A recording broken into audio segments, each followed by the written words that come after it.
అంత కఠినమైన శిక్షలు పడతాయా? దాక్కునే అంత అంటే గతంలో రఘురామకృష్ణరాజు గారు ఏం పాకలు కొట్టేశారని జగన్ గారిని ఒక మాట అయితే థర్డ్ డిగ్రీ కాళ్ళు కుళ్ళబడిపోయింది కదా ఏది రాజుగారికి మా వల్లభనేని వంశీ అన్నకి అలా చేయరండి. ఎందుకంటే ఈ పరిపాలన ఎలా ఉంటుందంటే కక్ష సాధింపు ఉండదు. మీరు అవినీతి చేస్తే మాత్రం ముక్కుపిండి మీరు వసూలు చేసినటువంటి డబ్బులన్నీ తిరిగి వసూలు చేయించుకుంటాం. అది మాత్రం గతంలో వాళ్ళు చెప్పింది అదే కదా, కక్ష సాధింపు కాదు, చట్టం తన పని తాను చేసుకుపోతుంది అనే కదా చేసిన అరెస్టులన్నీ. అవునవునండి. ఎదురు తిరిగి మాట్లాడితే కొల్లబొడి చేస్తారా, కాళ్ళ మీద మరీ అంత దారుణంగా కొట్టేస్తారా? ఇది సొరియాసిస్ వ్యాధి లక్షణాలు, గర్భవతికి ఉండే లక్షణాలు అంటూ రఘురామకృష్ణరాజు గారిని ప్రొజెక్ట్ చేస్తారా? వీడియో కాల్ తీసి చూపిస్తారా? ఈరోజు కూడా అతను సిఐడి చీఫ్ మీద కేసులు నమోదై జరుగుతూనే ఉన్నాయి కదా. సిఐడి చీఫ్ ఏంటి, పాత్రధారి, సూత్రధారి, జగన్నాటక సూత్రధారులు కదా మనకు కావాలా వీడియో కాల్లో. కర్మ రివర్సా? కర్మ రివర్స్ ఏంటంటే ఈ చోట కర్మ ఈ చోటే అంటారు చూడండి. అందుకనే 151లో జగన్ నువ్వు ధర్మంతో పెట్టుకున్నావు జగన్ అని మా నాయకుడు అన్నప్పుడు మాకే ఆశ్చర్యం వేసిందండి. 151లో కనీసం 51 ఉంటుంది కానీ 151లో ఒకటి తీసేస్తే 15 మిగలొచ్చు కదా అన్నాడంటే అసలు ఆయన నిజంగా ఒక కారణ జన్ముడా, జరగబోయేదాన్ని ముందుగానే అంచనా వేశాడు. 2 చోట్ల ఓడిపోయినాడు, ఒక్క ఎమ్మెల్యే లేనోడు, భారీ మెజారిటీ 151 సీట్లు వచ్చినోడిని ఒకటి కోల్పోతావు జగన్ నువ్వు ధర్మంతో పెట్టుకున్నావు, అనుకున్నది జరగదు. నేను అనుకున్నాను 2 చోట్ల ఓడిపోతానని, జరగలా. ఇది కూడా నువ్వు అనుకో కానీ అదే జరుగుతుంది అన్నాడు. అంటే ఎంత ఫ్యూచర్ ఆలోచన ఉంది ఆయనకి. 15 సీట్లు ఎక్కడన్నా ఆలోచించగలుగుతామండి? 15 అయినా ప్రతిపక్ష నాయకుడికి పాత్ర లేనట్టే కదా. అట్లాంటిది 11తో మిగిలిపోయింది. ఆయన అన్నట్టుగా 151లో ఒకటి పోయింది, అది 5 పోయింది, 1 మిగిలింది. అంటే క్రికెట్ టీమ్గా మిగిలింది. సో అంత గొప్పగా ఎస్టిమేషన్ వేయగలరండి. అలాంటి వ్యక్తి ద్వారంపూడి గారిని ఏమన్నారో కూడా మీకు తెలుసు. వీర మహిళలను కొట్టినప్పుడు, కర్రలు పెట్టి వెంబడబడినప్పుడు, మా మీద తప్పుడు కేసులు వేసి జైల్లో పెట్టించినప్పుడు, ద్వారంపూడి నాకు గనక ప్రభుత్వంలో గనక నేను ఉంటే, నేను గనక పదవిలోకి వస్తే నిన్ను గుడ్డలిప్పి తీసి కొడతానని ఆ రోజు శపథాలు చేసిన నాయకుడు ఈరోజు రాజకీయ నాయకుడుగా ఏది కొట్టట్లేదుగా. అదే అంటున్నాను సార్. నాయకుడు డైలాగులు పడితే పరిమితం అయినయి. మీరు అంటారు కదా అదిగో చూడు వాళ్ళ వీర మహిళలను కొట్టేసినందుకు పవన్ కళ్యాణ్ ఎగబడి వాళ్ళ మీద పడి కేసులు వేశారు. దానికోసం వెయ్యం సార్, మేము ఓర్చుకుంటాం. మరి మహాత్మా గాంధీ ఒక చెంప కొడితే ఇంకో చెంప చూపించాం కానీ ఒక చెంప మీద కొట్టినప్పుడు ఓర్చుకుంటాం. మేము చూసారు కదా, అంజు యాదవ్ కొట్టినప్పుడు కూడా మా వీర సైనికుడు ఓర్చుకున్నాడు కదా. సో అదే మాదిరిగా మేము ఓర్చుకుంటాం. కానీ బియ్యాన్ని దేశాలు దాటి మళ్ళిస్తున్నాడు చూడండి, అది మాత్రం పట్టుకొని వచ్చి కేసు వేస్తాం. పర్యాటక శాఖ మంత్రి ఈ రోజా గారి సంగతి మీకు తెలిసే. అన్నకే గతి పట్టించానో తమ్ముడి బతుకు కూడా అంతే, నువ్వెంత నీ బతుకెంత అని మాట్లాడినటువంటి పదాలన్నీ మాకు తెలుసు. దానికి వెంటనే మేము చర్య తీసుకోం. క్రీడా శాఖలో కొన్ని తప్పిదాలు జరిగినాయి. ఫస్ట్ ప్రైజ్, సెకండ్ ప్రైజ్ 2 లక్షలు 5 లక్షలు అంటూ యువకులకి బిడ్డలకి ఇచ్చింది, కానీ అమౌంట్ లేదు దాంట్లో. ఈ రోజుకి కలెక్ట్ అవ్వాలి. 2 ఏళ్ళు 3 ఏళ్ళు 4 ఏళ్ళు జరుగుతూనే ఉంది. క్రీడా శాఖలో డబ్బులన్నీ దారి మళ్ళించింది. ఆడదాం ఆంధ్రాలో ఉన్న ప్రైజెస్ అవి.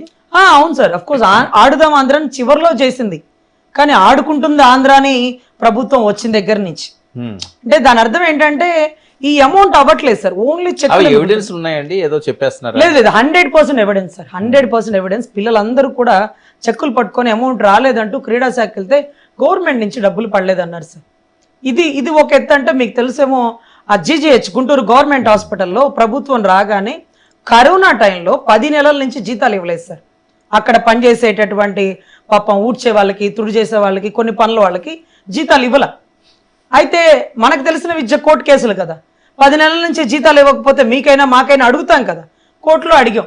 అప్పుడు మా అడ్వకేట్ గారు ఉన్నారు, పోసాని వెంకటేశ్వరరావు గారు, అమ్మా ఈ కేసు నువ్వు ఫైల్ చేస్తున్నావు, నువ్వు ఫైల్ చేస్తే వాళ్ళు ఉద్యోగాలు తీసేస్తారన్నారు. అట్లా తీసేస్తారు సార్? నేను అడుగుతుంది న్యాయబద్ధంగా 10 నెలలు జీతాలు ఇవ్వాలంటే కుటుంబాలు గడవాలి కదా. అందులో పారిశుద్ధ శాఖకు సంబంధించి అంటే నేను కేసు వేయడం, వాళ్ళు ఉద్యోగాలు తీసేయడం ఒకేసారి జరిగింది సార్. అవునా? ఎంతమంది? అక్కడ దగ్గర ఒక 70 మంది అనుకున్నాను సార్, కానీ అన్ని జిల్లాలలో గవర్నమెంట్ హాస్పిటల్లో అరౌండ్ దగ్గర ఒక 2000 పైచిలకు తీస్తారు, ఉద్యోగాల నుంచి తీస్తారు. ఇదే కాకుండా ముఖ్యమంత్రి ఆరోగ్య కేంద్రం అనేది ఒకటి ఉంటుంది కాదు, ఇప్పుడు మళ్ళీ రావాలి జాబ్లో. అరే ప్రభుత్వం సార్, మీరు చెప్పినట్టు వింటే పడి ఉండండి, లేకపోతే దొబ్బేయండి, ఒకటే పదం. గవర్నమెంట్ కాదు సార్, వీళ్ళు కాంట్రాక్ట్ బేస్డ్ లో ఎంప్లాయీస్ ని కంటిన్యూ చేస్తుంటారు. వాళ్ళు 200-500 కోర్టు ఏం చెప్పింది, వాళ్ళ జీతాలు వాళ్ళకి ఇవ్వమనింది, తిరిగి ఉద్యోగాలు ఇవ్వమంటే అది ప్రభుత్వం దృష్టిలో ఉంటుందనింది. అందుకని జీతాలు మాత్రం కోర్టు ఆర్డర్ మీద అప్పట్లో ప్రభావతి గారండి జీజీహెచ్ సూపరింటెండెంట్, ఆమెని పలుమార్లు కోర్టుకు తిప్పించి ఆ కేసు నేనే చేశాను సార్. వాళ్ళకి ఉద్యోగాలు ప్రభావతి గారే కదా రఘురామకృష్ణరాజు కూడా. అవును సార్. ఆవిడ పాపం ఆవిడ పరిస్థితి ఎలా ఉందో పాపం. ఆవిడ మంచి డెలివరీలు చేస్తారు చూడండి పాపం ఆ పోస్ట్. ఆవిడతో ఇలాంటివి డెలివరీ చేయించారు, ఇలాంటి పనికి మళ్ళీ మాటలు. సో ఎనీవే, ముఖ్యమంత్రి ఆరోగ్య కేంద్రం కింద 1500 మంది ఉద్యోగాలు తీసేశారు. పారిశుద్ధ దాని కింద జీజీహెచ్ గవర్నమెంట్ హాస్పిటల్స్ అన్నిట్లో అన్ని జిల్లాలో ఉద్యోగాలు తీశారు. కానీ కరోనా టైంలో కూడా పథకాలు ఇచ్చారంటారు, కానీ పని చేసినోడికి జీతం ఇవ్వాల, జీతం అడిగినోడు ఉద్యోగం తీస్తాడు. ఓకే, ఇవన్నీ మేము ఎవిడెంటరీ అనమాట, డాక్యుమెంటరీ ఎవిడెంటరీ. ఏంటి లోకేష్ గారు రెడ్ బుక్ అంటున్నారు, పవన్ కళ్యాణ్ గారు అర్జీలు అంటున్నారు, రెండు సింక్ అవ్వట్లేదే. రెడ్ బుక్ అంటే అధికారులు చేసే తప్పిదాలకి పడేటటువంటి శిక్ష, ప్రజాప్రతినిధులు అవనివ్వండి, అధికారులు అవనివ్వండి. ఇంకొకటి చెప్పారు కదా, ప్రజలకు సంబంధించిన సమస్యలను తీసుకోవడానికి జనవాణి అంటూ, అంటే గతంలోనే 2 చోట్ల ఓడిపోయిన జనాల సమస్యల గురించి, పాలిమర్ గ్యాస్ లీకేజ్ గురించి, గంజాయి విచ్చలవిడిగా వైజాగ్ గురించి, వైజాగ్లో జరుగుతున్న భూదందా గురించి, నోవాటల్లో ఉన్నప్పుడు ఆయన్ని బంధించారు, జనవాణి పెట్టడానికి వీల్లేదు. విజయవాడలో జరిగింది, బందర్లో జరిగింది, అన్ని చోట్ల నేను చూశాను. ఒక వైజాగ్లోనే ఎందుకు జనవాణి జరగనివ్వలేదంటే జనాల సమస్యలు ఆశ్చర్యార్థకమైనవి. ఇల్లు వాళ్ళతోనే ఉంటుంది, వాళ్ళ పేరుతోనే ఉంటుంది, వాళ్ళ ఇంట్లో ఉంటారు, వాళ్ళని మెడబట్టికి బయటకు కనుక వీళ్ళు ఆక్యుపై చేస్తారు.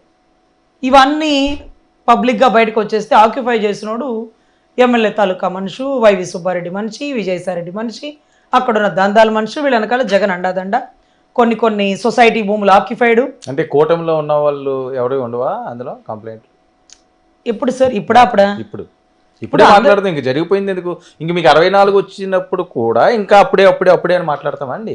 సార్ అలా మాట్లాడకే 2024కి ముందు అంటే 2019 ప్రభుత్వం పడిపోవడానికి గల కారణం ఏంటంటే గతంలో జరిగిన విధ్వంసాన్ని చెప్పరు, వీళ్ళు చేసే అభివృద్ధిని చెప్పరు. నా అభివృద్ధి నేను చేసుకుంటా పోతా అంటే చట్టం ఏదో తన పని తను చేసుకుంటూ వెళ్ళిపోతే ఏం తెలుస్తుంది?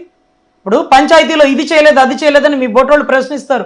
ఏం చేస్తామయ్యా, గత ప్రభుత్వంలో అన్ని అంటే 14th కమిషన్ డబ్బులు, 15th కమిషన్ రాబోయే డబ్బులు, ఇవన్నీ అప్పులు ఊబిలో పడిపోయినాయి, విద్యుత్ సుంకాలు ఎంత కలెక్ట్ అయినాయి అని చెప్పాలండి. గత ప్రభుత్వం వదిలేయండి, ఆ ప్రభుత్వంలో జరిగిన స్కాములు చెప్పాలి కదా సార్. స్కాములు ఓకే, ఇప్పుడు ఆ స్కాముల వల్ల ఏంటి కలిసి వస్తుంది, మీ అభివృద్ధి ఏంటి అన్నది. అరే డబ్బులు లేకుండా పనిచేయమంటే డబ్బులు ఇప్పుడు మీరు చేతులు తీసినట్టేనా?